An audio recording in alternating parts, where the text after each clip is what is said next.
2006 সালের 28শে অক্টোবরে লগিবাটার তাণ্ডবে বিএনপির শান্তিপূর্ণ জনসভার উপর অতর্কিত হামলা করে দুইটি খুন হয়। সেই খুনের মামলায় দীর্ঘ 18 বছর 1 মাস পর সেই মিথ্যা মামলায় আজকে ভেড়ামারা উপজেলা বিএনপি, মিরপুর উপজেলা বিএনপির অসংখ্য নেতাকর্মী আজকে সেই মিথ্যা মামলার থেকে বেকসুর খালাস হয়েছে। আল্লাহ পাকের ইচ্ছা সঠিক সত্য সেটাই আজকে বাস্তবায়ন হয়েছে।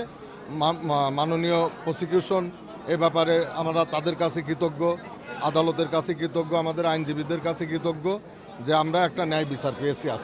আজকে 18 বছর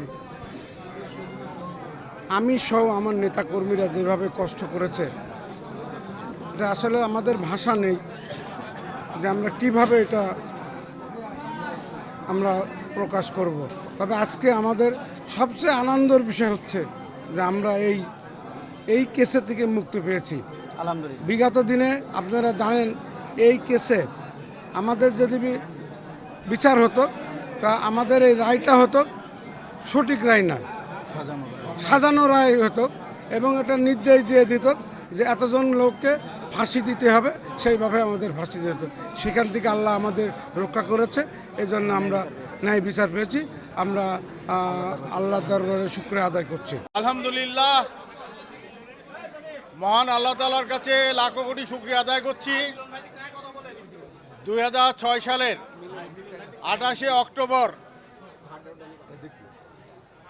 মিরপুর বিএনপি অফিসের সামনে ঈগল চত্বরে আমরা আমাদের দলীয় নেতা কর্মী সমর্থকদের নিয়ে যখন সমাবেশ করছিলাম, সেই মুহূর্তে আওয়ামী লীগের নেতৃত্বাধীন তাদের সমর্থকরা কয়েক হাজার সমর্থক লগি বৈঠা সহ আগ্নেয়াস্ত্র নিয়ে আমাদের সমাবেশের উপরে আক্রমণ করে এবং তারা আমাদের বিএনপি সংলগ্ন যে বিএনপি অফিস ছিল সে অফিসে আগুন দেওয়ার চেষ্টা করে। আইনশৃঙ্খলা রক্ষার্থে তারা যখন গুলিবর্ষণ করে, তাদের বিরুদ্ধে মোকাবেলা করার জন্য পুলিশ বাহিনীও সেখানে তারা গুলিবর্ষণ করে। আমাদের অফিসে যখন আগুন দেওয়ার চেষ্টা করে, সেই মুহূর্তে ফায়ার ব্রিগেডের পক্ষ থেকে অগ্নি নির্বাপনের জন্য কয়েকটি গাড়ি সেখানে যায়, সে গাড়িও ভাঙচুর করা হয়। আমরা যেভাবে ভয়নের শিকার হলাম, আমাদের প্রিয় নেত্রী দেশনেত্রী বেগম খালেদা জিয়া 2006 সাল থেকে দীর্ঘদিন বিভিন্ন মামলায় নির্যাতনের শিকার হয়েছেন। আমাদের প্রিয় নেতা তারেক রহমান সাহেব, আমাদের বিএনপির ভারপ্রাপ্ত চেয়ারম্যান, তিনিও এই মামলার নির্যাতনের শিকার হয়ে তিনি দেশের বাইরে রয়েছেন। আমরা আশা করব আল্লাহর রহমতে ন্যায় বিচারের মাধ্যমে তিনি অচিরেই বাংলাদেশে ফিরে এসে আমাদের নেতৃত্ব গ্রহণ করবেন। আমি বিএনপি নেতাকর্মীদেরকে অনুরোধ করব, আপনারা কারোর সাথে কোনো রকম উচ্ছৃঙ্খল আচরণ করবেন না। যারা আমাদের বিরুদ্ধে মামলা করেছে, সাক্ষ্য দিয়েছে, তাদের কারোর সাথে আপনারা কেউ দুর্ব্যবহার করবেন না। নিজের ভাই মনে করে তাদের সাথে সদ্ব্যবহার করবেন। তাছাড়াও চলার পথে আমাদের ভিন্ন মতাবলম্বী যারা আছে, তাদের কারোর প্রতি কোনোভাবে কোনো সময় আপনারা বিরূপ আচরণ করবেন না, অভদ্র আচরণ করবেন না এবং কারোর সম্পদ যেন হানি না হয়, কারোর জন্য ক্ষতি না হয়, আমি আপনাদের সকলের দৃষ্টি আকর্ষণ করছি।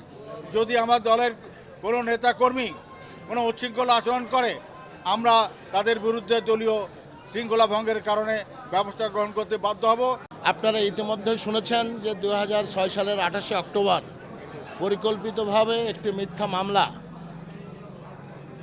তদানীন্তন বিগত আওয়ামী লীগ সরকারের নেতৃত্বে যারা এই এলাকায় ছিলেন, বিশেষ করে কুষ্টিয়া 2, ভেড়ামারা, মিরপুরের নেতৃত্ব শূন্য করার জন্যই, পরিকল্পিতভাবে বিএনপিকে নিঃশেষ করার জন্যই এই মামলাটা দায়ের হয় এবং মামলাটার উদ্ভব হয়।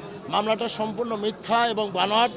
এই মামলাটাই দীর্ঘ 18 বছর যে 54 জন আসামি হয়েছিল, তারা অত্যন্ত নির্যাতিত হয়েছে। শুধু এই মামলাটিই নয়, এর সাথে ভেড়ামারা, মিরপুরের অসংখ্য মিথ্যা মামলা এই সমস্ত নেতাকর্মীদের বিরুদ্ধে হয়েছে, যারা সম্পূর্ণ আইনগতভাবে এই মামলাগুলি মোকাবেলা করে আসছে।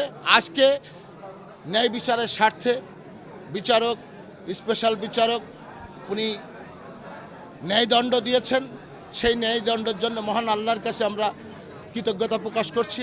একটি কথাই বলতে চাই যে আমাদের নেত্রী, দেশনেত্রী বেগম খালেদা জিয়া বলেছেন, প্রতিহিংসা নয়, জ্ঞানভিত্তিক সমাজ গড়ো। আমাদের দলের নেতাকর্মীরা যারা এই সরকারের অধীনে মিথ্যা মামলায় নির্যাতিত নিষ্পেষিত হয়েছে, আজকে ন্যায়দণ্ডের কারণে ন্যায় বিচার আমরা পেয়েছি। আমরা প্রতিহিংসামূলক নেত্রীর নির্দেশ মেনে আমরা প্রতিহিংসামূলক কোনো আচরণ আমরা করব না, এবং আমরা সবাই যাতে বাংলাদেশের যে নতুন ধারার রাজনীতি দেশনায়ক তারেক রহমান সৃষ্টি করেছেন, সেই ধারায় আগামী দিনে দেশ গঠন এবং নিরপেক্ষ নির্বাচনের মাধ্যমে জাতীয়তাবাদী সরকার প্রতিষ্ঠা হবে, সর্বক্ষেত্রে ন্যায় বিচার প্রতিষ্ঠিত হবে। সেই ন্যায় বিচারের কারণে বাংলাদেশের মানুষ আমাদের মতো আর যাতে হয়রানি না হতে হয়, কষ্ট যাতে স্বীকার করতে না হয়, এটাই আমার আজকে প্রত্যাশা।